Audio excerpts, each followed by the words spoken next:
என்ன மன்னா என்ன நீங்களோ அவன் என்ன சொன்னா உங்க தங்கையால தேவகி வயிற்றில் பிறக்கும் 8வது குழந்தையால தானே உங்களுக்கு அழிவுன்னு சொன்னான். உங்களுக்கு அழிவு இருக்குன்னு சொன்னான். ஆனால் சரி உங்க தங்கச்சிக்கு நீங்க கல்யாணம் கட்டி கொடுத்தா தானே அவனுக்கு குழந்தை பிறக்கும். உங்க தங்கச்சிக்கு மனம் முடித்து கொடுத்தா தானே குழந்தை பிறக்கும் என்று அந்த மந்திரி மன்னரை பார்த்து என்ன கூறுகிறார்? எவ்வாறாக சொல்கின்றார்?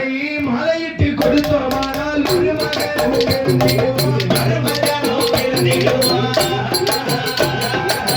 தாலி கட்டி கொடுத்தோமானால்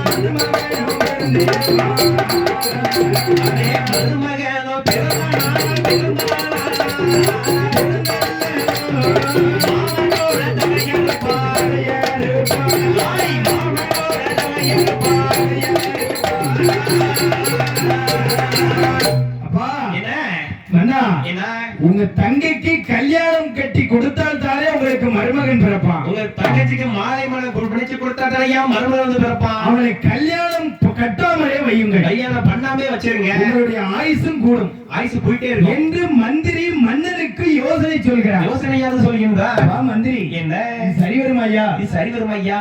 சரி வரும்பா வருமா என்று சரி அப்படியே மன்னனுக்கு ஆறுதல் சொல்லிவிட்டு அவை வேட்டையாடி முடித்து அரண்மனை வந்தார்கள். அரண்மனைக்கு வருகின்றார்கள். அரண்மனை வரும்பொழுது சரிதான் இந்த தேவகியோ அப்படி அழகா பூத்து நிறைந்து புஷ்பவதியாக இருக்கின்றார். அவளுடைய அழகை பார்த்தால் என்ன அங்க எப்படி இருக்கிறது தெரியுமா? எப்படி என்ன இருக்கின்றார்? செட்டிக்கடை வீதியிலே